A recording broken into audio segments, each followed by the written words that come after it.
ಕೇಂದ್ರದಲ್ಲಿ ಬಿಜೆಪಿ ನೇತೃತ್ವದ ಎನ್ಡಿಎ ಸಂಪೂರ್ಣವಾಗಿ ಬಹುಮತನ ಪಡೆದಿರತಕ್ಕಂಥದ್ದು.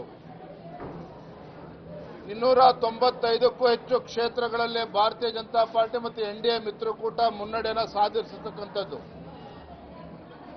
ಒಂದಂತೂ ಸ್ಪಷ್ಟವಾಗಿದೆ, ಸ್ವಾತಂತ್ರ್ಯ ಬಂದ ನಂತರದಲ್ಲಿ ಕಾಂಗ್ರೆಸ್ಸೇತರ ಪಕ್ಷ ಭಾರತೀಯ ಜನತಾ ಪಾರ್ಟಿ ಸತತವಾಗಿ ಮೂರನೇ ಬಾರಿಗೆ ಸ್ಪಷ್ಟ ಬಹುಮತದೊಂದಿಗೆ ಅಧಿಕಾರಕ್ಕೆ ಬಂದಿರತಕ್ಕಂಥದ್ದು ಪ್ರತಿಯೊಬ್ಬರು ಕೂಡ ಸಂತೋಷ ಪಡ್ತಕ್ಕಂಥ ವಿಚಾರ. ಕರ್ನಾಟಕ ರಾಜ್ಯದಲ್ಲೂ ಬಿಜೆಪಿ ಮತ್ತು ಜೆಡಿಎಸ್ ಪಕ್ಷ ಒಟ್ಟಾಗಿ ನಾವು ಚುನಾವಣೆಯನ್ನು ಎದುರಿಸಿ ಇವತ್ತು 19 ಕ್ಷೇತ್ರಗಳಲ್ಲಿ 17 ಕ್ಷೇತ್ರದಲ್ಲಿ ಭಾರತೀಯ ಜನತಾ ಪಾರ್ಟಿ, 2 ಕ್ಷೇತ್ರದಲ್ಲಿ ಇವತ್ತು ಜೆಡಿಎಸ್ ಪಕ್ಷ ಗೆದ್ದಿದೆ. ಕರ್ನಾಟಕ ರಾಜ್ಯದಲ್ಲಿ ಇವತ್ತು 20ಕ್ಕೂ ಹೆಚ್ಚು ಕ್ಷೇತ್ರಗಳಲ್ಲಿ ಗೆಲ್ತೇವೆ ಅನ್ನುವ ಭ್ರಮೆಯಲ್ಲಿದ್ದಂಥ ಕಾಂಗ್ರೆಸ್ ಪಕ್ಷ ಮುಖಭಂಗ ಆಗಿರ್ತಕ್ಕಂಥದ್ದು ಸ್ಪಷ್ಟ. ತಮ್ಮ ಗ್ಯಾರಂಟಿಗಳ ಮುಖೇನ ರಾಜ್ಯದಲ್ಲಿ ಅತಿ ಹೆಚ್ಚು ಸ್ಥಾನಗಳನ್ನು ಗೆಲ್ತೇನೆ, 20ಕ್ಕೂ ಹೆಚ್ಚು ಸ್ಥಾನಗಳನ್ನು ಗೆಲ್ತೇವೆ, 20 ಸ್ಥಾನಗಳೆಲ್ಲ ಡಬಲ್ ಡಿಜಿಟ್ ಬರ್ತೇವೆ ಅಂತೇಳಿ ಕನಸು ಕಾಣ್ತಾ ಇದ್ರು. ಆ ಕಾಂಗ್ರೆಸ್ ಪಕ್ಷದ ಕನಸು ಇವತ್ತು ಭಗ್ನ ಆಗಿದೆ ಕರ್ನಾಟಕ ರಾಜ್ಯದಲ್ಲಿ. ನಾನು ರಾಜ್ಯದಲ್ಲಿ ಇವತ್ತು ಬಿಜೆಪಿ ಮತ್ತು ಜೆಡಿಎಸ್ ಪಕ್ಷದ ಅಭೂತಪೂರ್ವ ಗೆಲುವಿಗೆ ಕಾರಣೀಭೂತರಾಗಿರ್ತಕ್ಕಂಥ ಬಿಜೆಪಿ ಮತ್ತು ಜೆಡಿಎಸ್ ಪಕ್ಷ, ಎರಡೂ ಪಕ್ಷದ ನಮ್ಮ ಮುಖಂಡರಿಗೆ, ವಿಶೇಷವಾಗಿ ನಮ್ಮ ಕಾರ್ಯಕರ್ತರಿಗೆ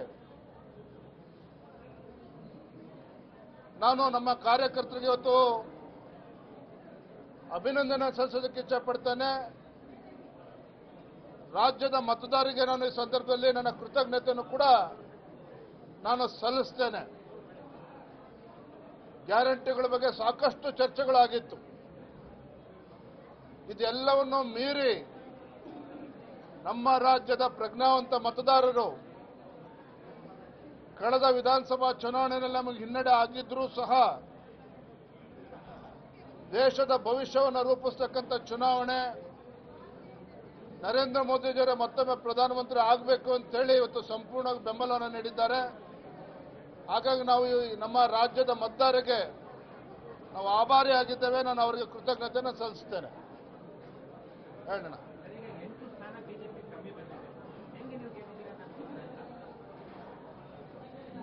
ಕಾಂಗ್ರೆಸ್ ಪಕ್ಷ ಕಳೆದ ವಿಧಾನಸಭಾ ಚುನಾವಣೆ ಎಷ್ಟು ಸ್ಥಾನಗಳು ಗೆದ್ದಿತ್ತು? 136 ಸ್ಥಾನಗಳನ್ನು ಗೆದ್ದಿದ್ದಾರೆ. ಮುಖ್ಯಮಂತ್ರಿಗಳು, ಉಪಮುಖ್ಯಮಂತ್ರಿಗಳು ಎಷ್ಟು ಸ್ಥಾನನ ಗೆಲ್ತೀವಿ ಅಂತ ಹೇಳ್ತಾ ಇದ್ರು. 20ಕ್ಕೂ ಹೆಚ್ಚು ಸ್ಥಾನಗಳನ್ನು ಗೆಲ್ತೇವೆ ಅಂತೇಳಿ ಸ್ವತಃ ಮುಖ್ಯಮಂತ್ರಿಗಳು ಹೇಳಿದ್ರು, ಉಪಮುಖ್ಯಮಂತ್ರಿಗಳು ಹೇಳಿದ್ರು.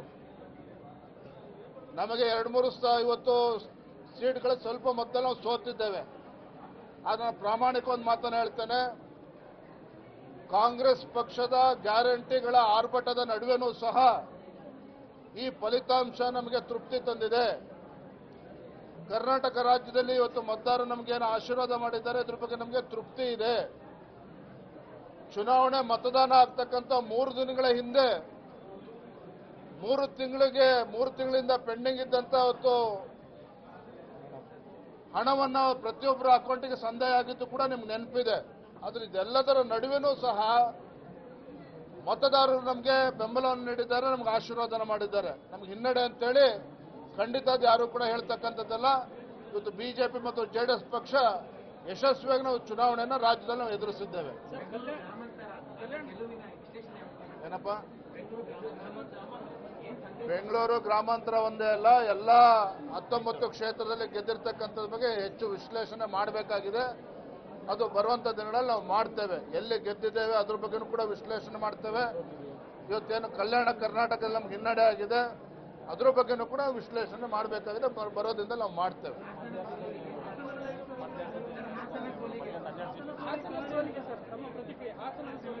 ಇಲ್ಲಪ್ಪ, ನಾ ಹೇಳದ್ನಲ್ಲ, ಇವತ್ತು ನಮಗೇನು 9 ಕ್ಷೇತ್ರದಲ್ಲಿ ನಮಗೆ ಸೋಲು ಉಂಟಾಗಿದೆ. ಹಾಸನೂ ಸೇರಿದಂತೆ ಎಲ್ಲ ಕ್ಷೇತ್ರಗಳ ಬಗ್ಗೆ ನಾವು ಮುಂದಿನ ದಿನಗಳಲ್ಲಿ ಅದ್ರ ಬಗ್ಗೆ ಚರ್ಚೆ ಮಾಡ್ತೇವೆ. ಸೋಲಿಗೆ ಕಾರಣಗಳು ಏನು ಅಂತಕ್ಕಂಥದ್ದನ್ನ. ಏನಪ್ಪ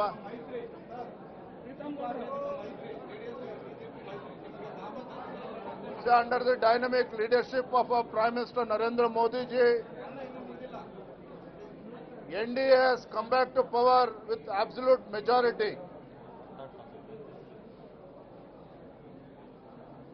I would like to thank the people of Karnataka, the voters of Karnataka also, because the ruling Congress government here in Karnataka,